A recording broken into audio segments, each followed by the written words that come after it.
Homer Phone Reports, c'est la réparation de votre téléphone, le remplacement de vos batteries et l'achat de tous vos accessoires indispensables. 38 rue du Docteur Mougeot à Saint-Dizier.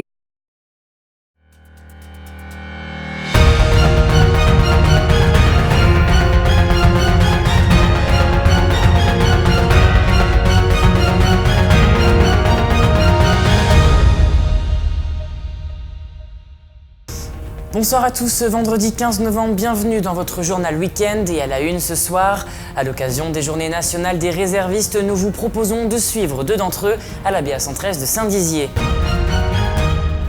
Et à la fin de ce journal, nous reviendrons sur le festival de la photo animalière de Montier-en-Der qui a ouvert ses portes hier.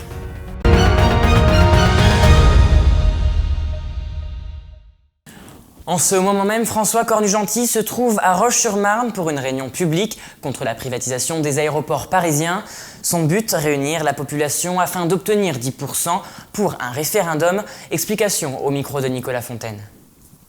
Je fais à Roche une réunion où j'ai invité des sympathisants, mais pas simplement des sympathisants, y compris j'ai invité des partis de gauche, j'ai invité le Parti Socialiste, le Parti Communiste, les Insoumis, parce qu'on va traiter d'un sujet qui nous concerne tous et d'un sujet qui n'oppose pas forcément la gauche à la droite.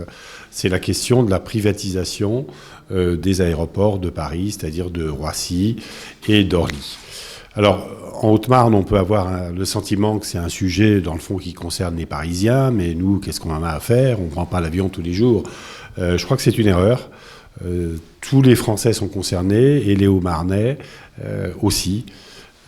C'est une grave erreur, parce que l'aéroport de Paris gagne de l'argent, gagne beaucoup d'argent, va sans doute en gagner encore plus dans les années à venir, et donc l'État va vendre les bijoux de famille pour faire un peu d'argent à court terme et va se priver en réalité de ressources sur le long terme.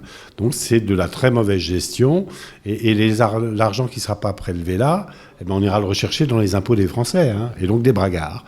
Donc il y a un énorme effort de communication à faire pour que les gens comprennent qu'ils peuvent aller sur un site du ministère de l'Intérieur. Alors sur le site, tout est fait d'ailleurs, parce que le ministère a un peu peur qu'il y ait trop de signatures. Donc tout est un peu compliqué, mais j'y suis arrivé. Donc on peut signer pour demander un référendum, pour que tous les Français se prononcent là-dessus. Ils sont 85 000 réservistes à l'échelle du pays, dont 40 000 pour le ministère de la Défense. Ils ont un métier à côté et pourtant ils ont choisi de se rendre disponibles sur le territoire national, sur les bases de France, mais aussi en opération extérieure. Nous avons suivi deux d'entre eux à la BA 113 de Saint-Dizier, un reportage réalisé avec Nicolas Fontaine et Antoine Regnault. Ils sont 215 hommes et femmes chaque jour à enfiler l'uniforme de militaire pour donner du temps au service du pays au sein de la base aérienne 113 de Saint-Dizier. Ils ont tous un emploi hors de l'enceinte militaire et occupent la place du réserviste opérationnel. Comme Robin et André, que nous avons rencontrés lors d'une patrouille au sein de l'escadron de protection, une patrouille que vous allez voir mouvementée.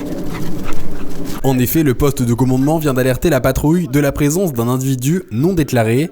L'escadron de protection procède donc à son interpellation.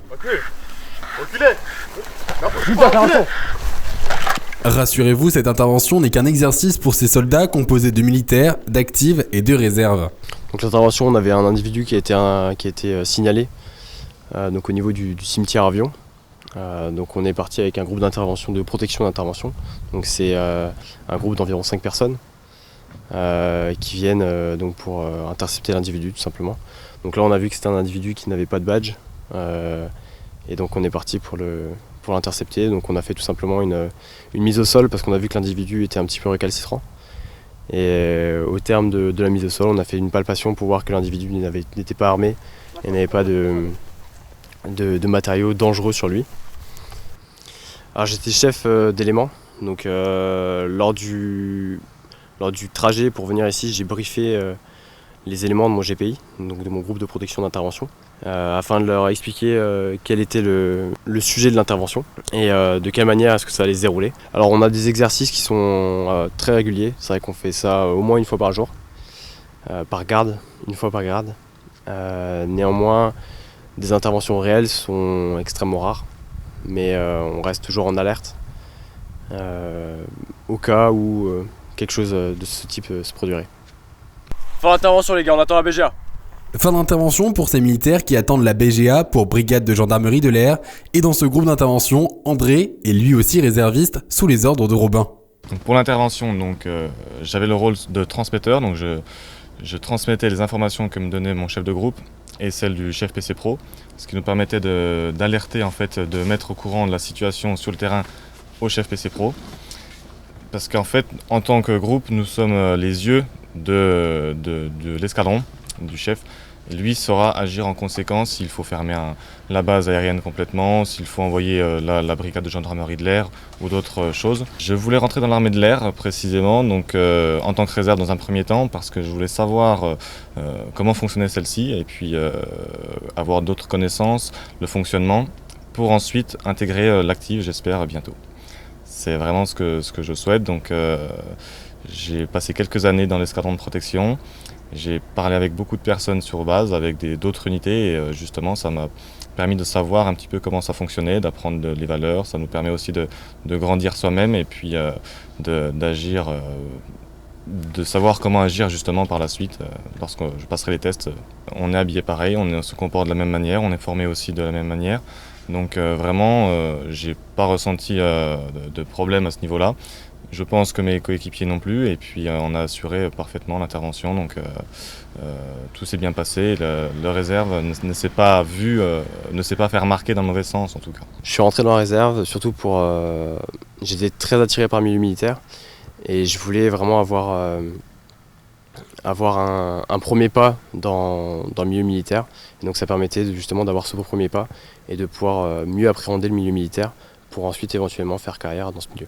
Donc les réservistes, c'est pareil, ont les mêmes missions que les gens d'active. Après, notre place est définie surtout en fonction de notre grade et de notre expérience. Aujourd'hui, je suis aspirant, donc, qui est le premier stade en tant qu'officier. Mais j'ai commencé en tant que seconde classe, donc tout en bas de l'échelle.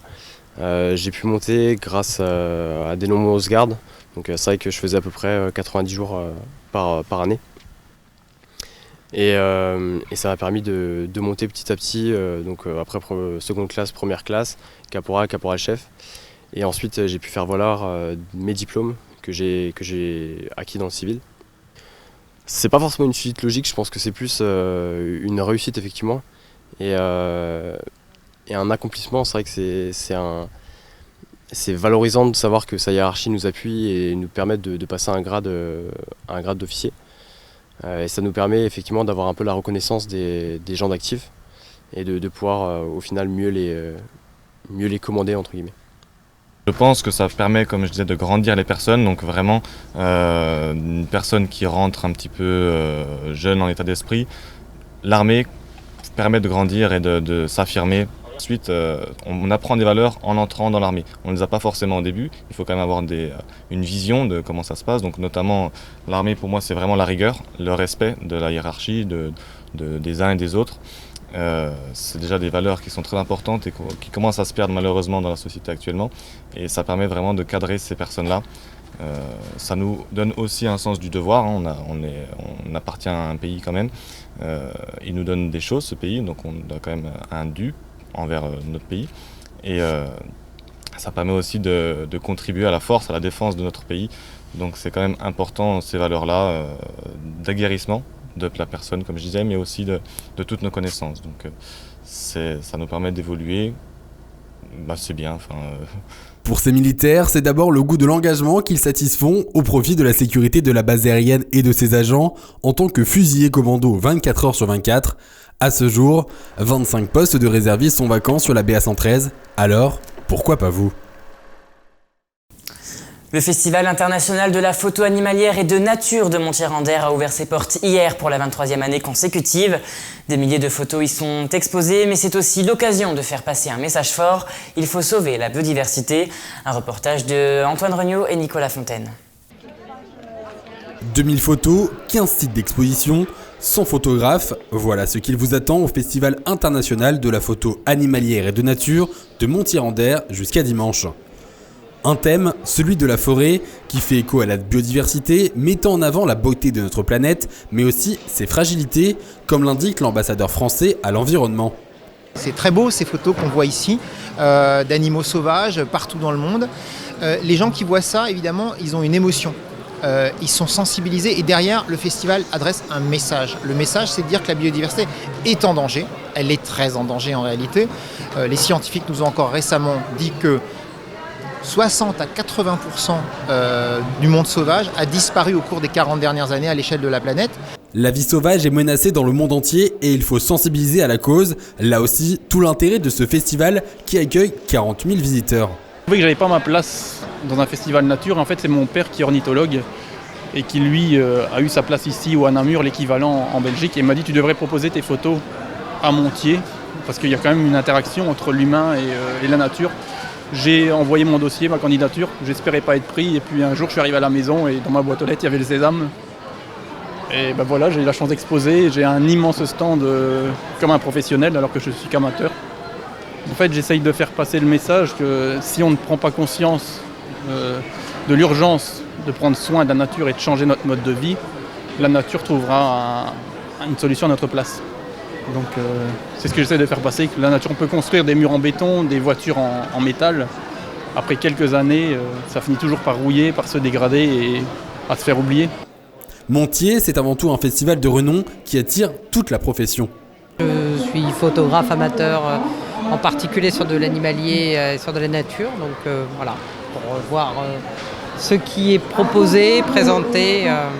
Et c'est la première fois que je viens. Jusqu'à dimanche soir, les festivaliers peuvent donc assister à de multiples conférences et tables rondes, visiter de nombreuses expositions, participer à des ateliers en lien avec la nature.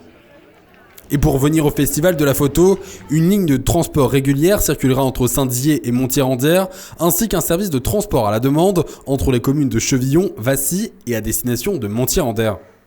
Enfin, pour les bragards ou vitrias qui souhaitent apercevoir des clichés du festival sans s'y déplacer, des photos primées sont exposées dans des lieux très fréquentés, comme à la gare de Saint-Dizier, mais aussi dans le hall des supermarchés et sous les halles de Vitry-le-François. Une action d'envergure pour la sensibilisation de l'opinion publique à la cause environnementale. Et c'est la fin de cette édition, merci de l'avoir suivi. Tout de suite la météo et n'oubliez pas, l'information continue sur Puissance Télévisions. Toute l'actualité qui vous concerne, à voir ou à revoir, dès maintenant sur puissancetélévision.fr et sur notre application mobile.